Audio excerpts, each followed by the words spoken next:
Hi, I'm Mitchell Smolensky. And I'm Annie Sellers. And welcome to the new year of JCTV News, Beyond the Headlines. Speaking of the new year, we have some new additions to the JC Newscast. Here we have Chris Hill talking about the New Year's resolutions. Thanks, guys. Hey, John Carroll. I'm your man on the street, Chris Hill. This last week, I went around John Carroll asking students what their New Year's resolutions are for 2016. My New Year's resolution is to pray more often and be holy. My New Year's resolution is to be more organized and keep track of all my homework and that stuff. My New Year's resolution is to cut down on the sweets and the fast food. My New Year's resolution is to make A's. My New Year's resolution is to graduate high school. My New Year's resolution is to start my homework before Sunday night. My New Year's resolution is to pray one rosary every day. My New Year's resolution is to have a better personality. Hello, my name is Brooke Boughton. My New Year's resolution is to do good and avoid evil. My New Year's resolution is to bring back the word gnarly. That's all for this week. Back to you, Mitchell and Annie. Thanks, Chris. And now to another new addition to our news team is field reporter Alexis Glenn with her story on Queen of Hearts. Thanks, guys. I'm here with CSMC board member Cecilia Wood to discuss the upcoming Queen of Hearts dance. So, Cecilia, what exactly is Queen of Hearts? Queen of Hearts is a dance put on by the CSMC where the girls ask the guys. Can you please elaborate on the club CSMC? CSMC is a club at John Carroll, Carroll Students Modeling Christ, and we are all about volunteering and helping charities. So, when exactly is the dance? February 20th. And what is the theme? A night in Paris. Wow, that's very romantic. So, when do you think girls should start asking? You should start asking now or next week. So, you hear that? Start asking now. It's time to start asking. Queen of Hearts dance is in a couple weeks. Get ready, girls. Your night's going to be blown. Thanks, Alexis. And now we have the upcoming weather report with Patrick. All right, John Carroll. Here's your weekly weather forecast. Tomorrow, expect a partly cloudy day with highs of about 60 and lows in the mid-40s. On Friday, expect rain with a high of about 57 degrees and a low of about 40 degrees. On Saturday, expect temperatures of about 49 degrees as a high and lows in the lower 30s with a cloudy day and a 10% chance of rain. On Sunday, the high will be about 45 degrees and the low will be in the lower 20s with a sunny day. When we come back to school on Monday, expect temperatures that range from a high of 47 degrees to a low of about 29 degrees and a sunny day. All right, John Carroll, that's your weekly weather forecast. Back to you, Mitchell and Annie. Thanks for the update, Patrick. And now let's send it to our brand new segment, the Beasley Review. Thanks, guys. Today I'm going to be reviewing two movies for you. First being Star Wars Episode 7, The Force Awakens, and the second being The Good Dinosaur. Views of the Star Wars The Force Awakens range from a great start to the brand new trilogy and just a shameful remake of Star Wars A New Hope. My views go more towards the former, because I feel that it is a great new start to the brand new trilogy, and while, yes, it does have very obvious parallels to A New Hope, heck, you could just replace the words "map to Luke Skywalker" with Death Star plans, and you pretty much have the exact same movie. However, it is something new, but it also needs to prove that it can do Star Wars with the way fans perceived the prequels.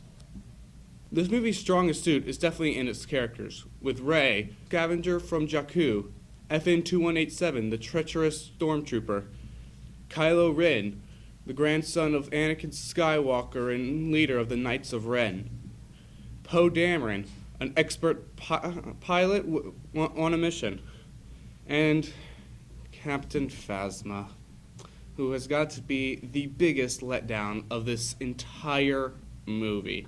She was built up so much in trailers and TV spots, and just there was nothing. She did about as much as Boba Fett did in Episode 5.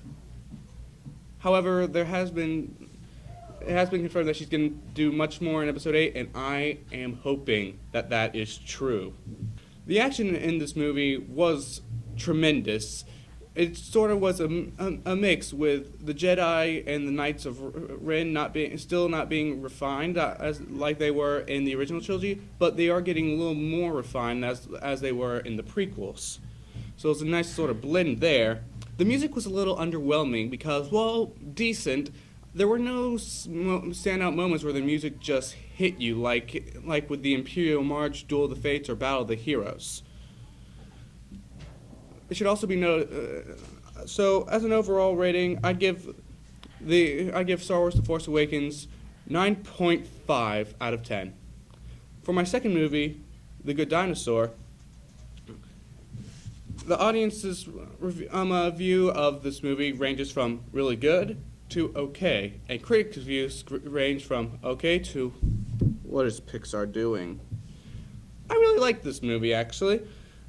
And the movie is about what if the meteor that destroyed all the dinosaurs on Earth missed. And it cuts to around, and then and after showing the meteor missing, it cuts to about 3 million years later, where the Apatosaurus has become farmers, the T-Rex have become cattle ranchers, the pterodactyls have become a cult, and raptors have become thugs. This Pixar film was the most expensive film they've ever done, but unfortunately box office numbers aren't meeting the cost of the movie. The movie is basically a boy and his dog type film, but instead of a boy and his dog, it's a dinosaur and his boy. There really is no antagonist of the movie unless you count the weather being the antagonist, because there is catastrophic storm after catastrophic storm, really just daily. As a total rating of this movie, I get it a 9.3 out of 10. Back to you, Mitchell and Annie. Thanks, Will. Now we have new field reporter Haley Archer with Sister Margaret Andrew on March for Life. Thanks, guys. I recently interviewed Sister Margaret Andrews on what they'll be doing on the March for Life trip, and here's what she had to say. What is the March for Life? The March for Life is an annual rally and march on Washington, D.C., held every year on or close to January 22nd, which is the anniversary of the Roe v. Wade decision, which legalized abortion in the United States. When it started in 1974, there were a few thousand people now, and in this, I guess, 42nd year of the march, they expect probably 300,000 or 400,000 people at the march. What will y'all be doing on the march while y'all are there? Well, really, in many ways, this trip is a pilgrimage. It's a time when we really make sacrifices for the unborn. And even though we are enjoying our time together and we'll see some interesting sights in Washington, D.C., the focus is to pray for the unborn and to pray that in the United States of America, more people will come to understand that abortion is morally wrong and that they will choose life. Thank you, Sister, for answering our questions. I cannot wait to hear stories when y'all get back. Now back to Mitchell and Annie. Thanks, Haley. And now let's send it to the Bostani Report.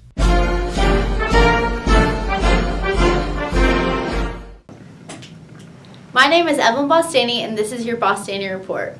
On Friday, the seniors will travel to the Birmingham Civil Rights Institute for their senior field trip.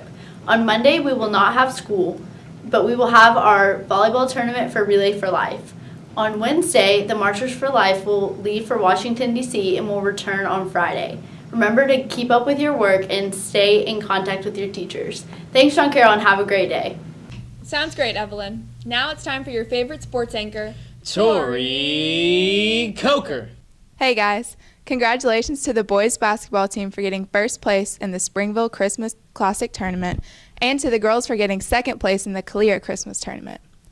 Over the Christmas break, the girls defeated Vestavia Hills and the boys defeated Mortimer Jordan and Westbrook. Now let's take a look at the highlights from the boys and girls games against Pelham.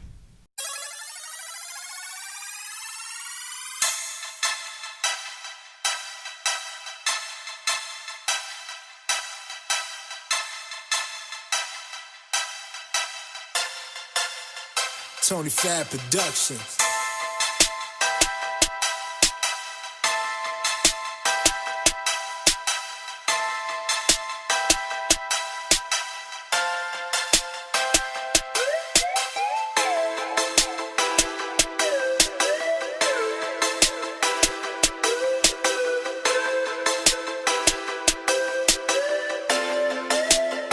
Exclusive Tony Fab.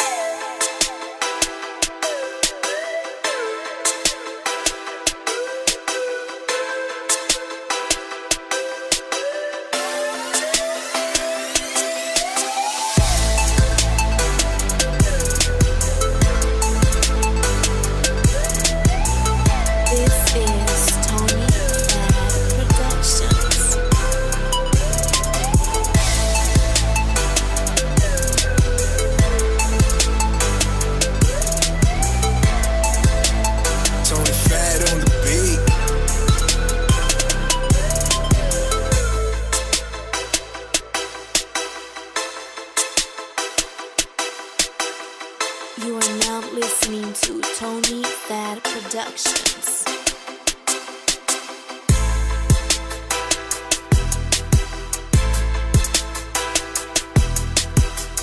Congratulations to the girls basketball team for defeating Pelham 80-41. Good luck to both girls and boys basketball teams as they play Homewood this Friday night. That's it for sports. Back to you, Mitchell and Annie. Thanks, Tori. Well, that's our show for this week. And that wraps up our first episode of the new year. We hope you enjoyed it, and we'll see you next time on JCTV News, Beyond the Headlines.